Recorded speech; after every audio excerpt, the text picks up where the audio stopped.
It had been years since anyone had seen Michael Hale smile. Not the polite, rehearsed kind he gave during corporate events, but the real one, the one that used to reach his eyes. The tabloids called him the Ice King of Hale Industries. A man with $1 billion empire, a mansion perched on the cliffs overlooking the city, and an empty dining table set for one. But behind that sharp tuxedo and those emotionless gray eyes was a man who had once believed in love, until the world taught him it was a weakness. So when his best friend and COO, Jordan, cornered him in the office one Friday evening and said, "Mike, you need to get out. I'm setting you up on one final blind date," Michael almost laughed. "I don't do blind dates," he muttered, eyes never leaving his laptop screen. "I know," Jordan grinned. "That's why I told her you would." Michael looked up. "You did what?" "Relax. It's just dinner. She doesn't know who you are, and you'll probably hate it. But if by some miracle you don't, maybe you'll stop brooding and scaring the interns." Michael almost refused, almost told Jordan to cancel it, but something stopped him. Maybe it was the silence that had grown too loud in his penthouse. Maybe it was the way his chest ached every time he passed the framed photo of his late fiancée, Emily, gone 3 years now. So, with a deep sigh, he agreed. One dinner. That's it. The restaurant was one of those dimly lit, elegant places with candlelight flickering in crystal holders. Michael arrived early, as always, and found himself staring out the window at the rain streaking down the glass. He told himself this was ridiculous, a waste of time. Then she walked in. At first, he didn't notice her. But the quiet shift in the air made him look up. She was standing near the entrance, shaking off her umbrella, her hair damp from the rain. She wasn't dressed to impress, no glittering dress, no designer handbag, just a simple navy blue blouse and a warm, nervous smile. And for reasons he couldn't explain, something in his chest moved. "Hi," she said when she reached the table, her voice soft but steady. "You must be Michael." He stood up automatically, taken aback by the way her eyes, brown, warm, open, met his without hesitation.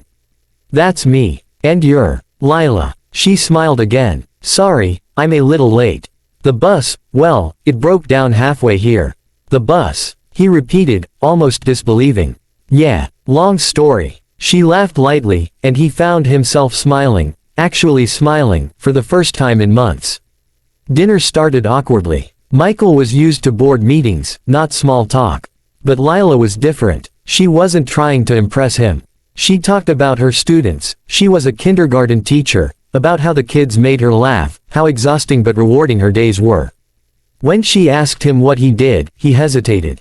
Normally, his name alone filled rooms with whispers. But she didn't recognize him. "I work in business," he said vaguely.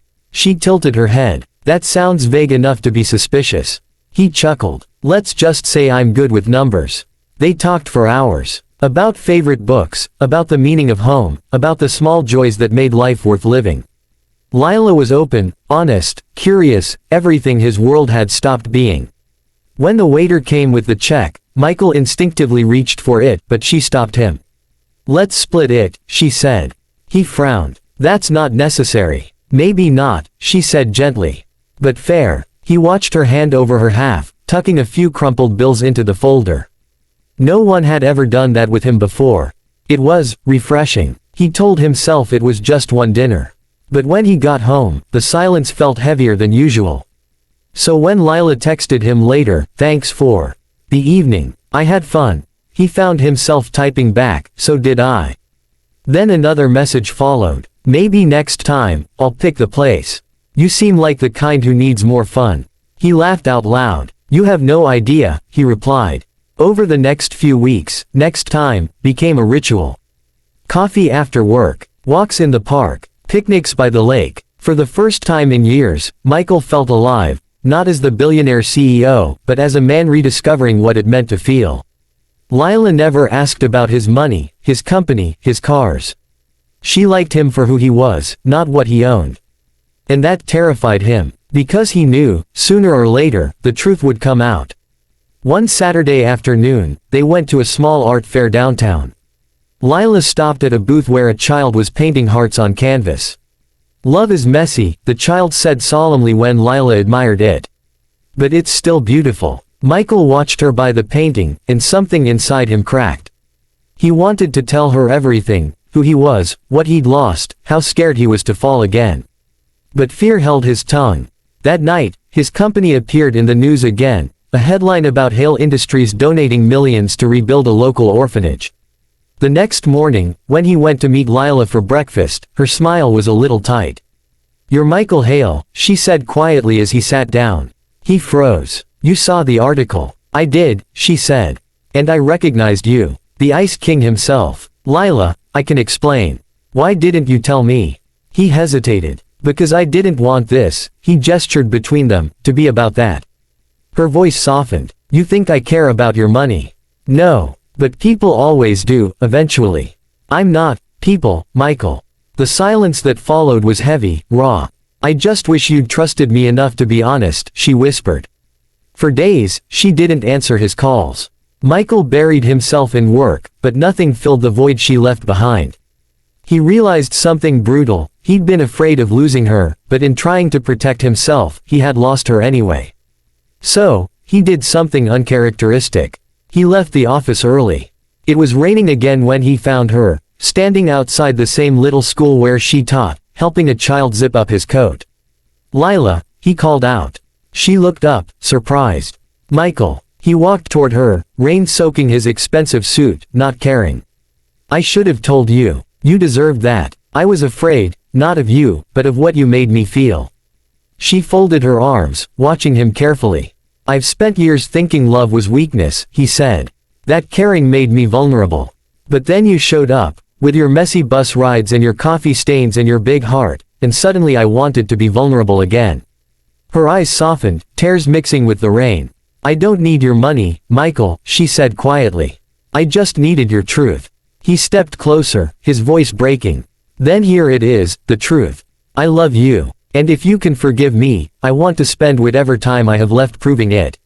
For a long moment, the only sound was the rain. Then, slowly, she reached for his hand.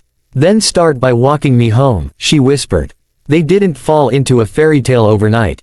There were challenges, balancing his demanding world with hers, learning to communicate, to trust, to heal from the past. Michael had to face his board, his image, the tabloids that speculated about the mysterious woman who had melted the Ice King's heart. But for once, he didn't care. He'd learned that love wasn't about perfection. It was about showing up, even when it was inconvenient. About choosing honesty over fear. Lila brought warmth into his cold mansion, laughter into his lonely mornings, and purpose into his heart. And when he finally hung that little painting of the messy heart on his office wall, it reminded him daily that love, real love, was never meant to be flawless. It was meant to be human. Years later, at a charity gala, a reporter asked him, "Mr. Hale, what's the most important business decision you've ever made?" He smiled, his eyes drifting toward the woman across the room, laughing with children she'd helped fund scholarships for. "The best decision I ever made," he said softly, "was showing up to a blind date I didn't believe in." Final message. Sometimes, life gives us one last chance, not to find someone perfect, but to find someone real. The walls we build to protect ourselves can also become our prisons. And when love finally knocks, it's not a test of fate, but of courage, the courage to open the door, even when our hearts are still healing. Because love doesn't wait for us to be ready. It waits for us to be brave.